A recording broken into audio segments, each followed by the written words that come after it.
we've been curious. We've been talking about it off the air. What you think the biggest story of the week is this week? What is it? Stock market meltdown. Stock market meltdown. So this is the final nail, to use a cliche. So people in America work hard. The majority of us are not dope dealers. We're not layabouts. We work hard. The responsible people, the good dads, the good moms, they put money aside for their children's education, for their retirement, so they don't have to depend on the dole or handouts from anyone. They expect, in return for their hard work and responsibility, a government that runs efficiently and honestly. That is the expectation that Americans have. We are now seeing the most incompetent government of the last 150 years. That's what we are seeing. And if you look at your statement at the end of June, I hope you don't, you'll see that your net worth is down huge. And you already know that you're paying more for everything you need. And there's one person responsible. One. Joe Biden. That is by far the biggest story, not only of the week, but of the year. I have to tell you, Bill, I've never seen a White House more out of touch. I mean, they just keep doubling down that this is Putin or this is somebody else's fault, and this isn't about spending, inflation. I know. Because they know it's BS. It's like when your kid comes in and lies to you about where he or she has been. If you're a responsible parent, you don't really like that. And that's what this guy is doing. And, you know, it's worse when you say to your kid, look, okay, I'm going to give you a chance to revise that answer. Don't lie to me. Tell me the truth. And he's had chance after chance after chance. Yep. Right. Over and over and over again. Well, Biden hasn't given an interview to anybody but Jimmy Kimmel. And that's like being interviewed by a mummy, an Egyptian mummy who just looks at you. Wait a minute. I like Kimmel personally. Hang on. Yesterday, they did have an interview with a Muppet from AP. Right. And that's what I was going to say. He doesn't do many interviews. But yesterday he goes, people are very, very concerned. No, they're not concerned. They're furious. So when you and I speak on Fridays, which, by the way, I never take for granted, and I appreciate you having me on your radio program every Friday. I just want everybody to know that. But when you and I speak, we have a tendency to advance the story because people know what's going on. You don't have to tell people the economy's bad or you're getting hosed. They know. Now, there are some people in denial and still blaming Trump or Putin, or they're blaming Hillary Clinton. I don't know who they're blaming, Warren Harding. But everybody who has an IQ knows it's Biden's fault. But Biden doesn't know. And that's really the danger here. So when Biden tells you, oh, it's Putin. Oh, no, it's the oil companies. I'm going to write them a letter. When he does stuff like that, he actually believes this stuff. It's not like he's Nixon trying to, lie his way out of Watergate. No. Biden is so incapacitated mentally that he believes the garbage his advisors put in front of him. He doesn't write any speeches. He doesn't even edit any speeches. In my lifetime, I have never heard of a president not editing a word that was put in front of him. Trump didn't write any speeches, but he edited heavily, and then he ad-libbed, sometimes not in a great way. But Biden, you put it in front of him, he'll sign it or say it. He doesn't know what the deuce is happening. Bill, let me go back to gas for a second.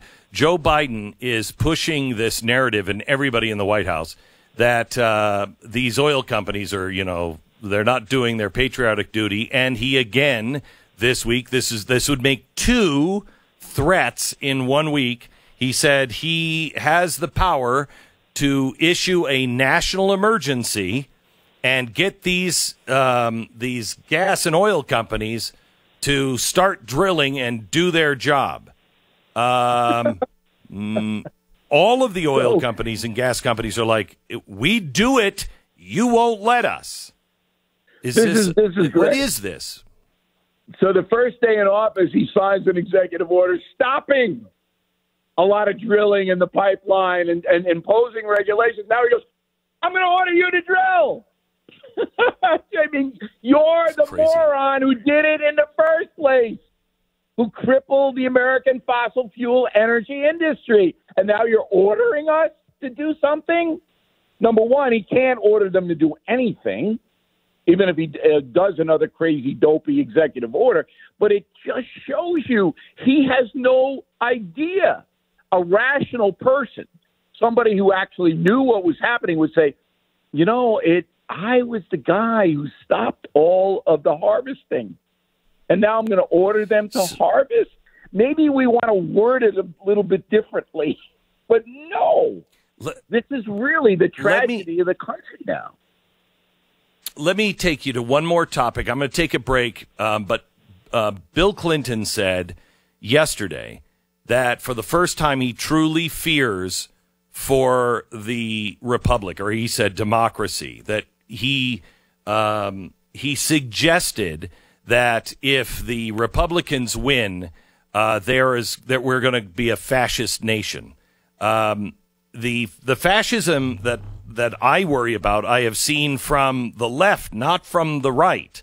There is no, national emergency on everything coming from the right. They're not building up more and more power. And I fear that this is a trial balloon, or sending out the message that, democracy is on the ropes. But I wanted to ask you, have you ever heard a president of the United States say that before about the American people and half of the country? We'll get your answer when we come back. Your thoughts on that, and have you ever heard a president say that about his own countrymen? I don't really take Mr. Clinton's hyperbole that seriously. And that being said, he's the smartest of all the Democratic politicians in the last 30 years. Yes, he was actually smarter than Obama, and Obama's smart. But Bill Clinton understood the tempo of the country. And, of course, he wasn't the doctrinaire liberal like his wife is. And then when things got rough for him, he pivoted very hard into law and order, no welfare, all of that kind of stuff, because he knew the mood of the country was there. You can say he's venal, but I've talked to him a number of times. He knows what's going on. So, I don't really take that as anything seriously. I think that Bill Clinton knows the progressive wing of the Democratic Party has now ruined the Democratic Party, at least in the short term. I think he well understands that. And that's what should have been asked if the interviewer had any sense. But, of course, what's going on there. Because Clinton, he's not like Hillary. I mean, he's not that. And so I saw what he said, but I really didn't. I said, okay, this is just playing to the crowd. Whatever he thinks they want to hear, he's going to say. I think Bill Clinton, would be a guy who is, a little corrupt, if you will. But I think the Clinton initiative and all the real deep corruption comes from his spouse. Bill, tell me about this weekend. What do you have planned, and what do you have on sale for BillO'Reilly.com? Well, my urchins are taking me out to dinner, but when I asked them who was paying for the dinner, there was silence. That's strange. I have the same thing. Oh, you're taking me out to dinner. Yeah. Oh, and I'm paying. Okay. Yeah. So no appetizers. And if you've been to a restaurant lately, number one, they're jacking their prices up like crazy. And number two, they're cutting the portion. Oh, my gosh. I mean, come on. Yeah. So that's what we're doing. I know. And if you haven't gotten Dad a gift, please don't. Use your mind. And we have a deal on BillO'Reilly.com that if you give Dad a premium membership, you get any book free, including the number one book in the world right now, Killing the Killers. But you can get any of my books free. And if you buy Killing the Killers outright we'll give you Killing the Mob free. And I'm doing that, Beck, because, I do feel sorry for wage earners. And they're getting hammered and they don't know what to do. So if I can give you something free, I'm going to give you something free. And that's the way we are. That's the way Beck and O'Reilly are. We are generous guys. I will tell you, Bill, when people like you or people like me are shocked at the gas pump and say, good heavens, I mean, this is insane. When it is affecting people like us, I cannot even imagine the average person. God bless you. Thank you, Bill. Have a great Father's Day. BillO'Reilly.com.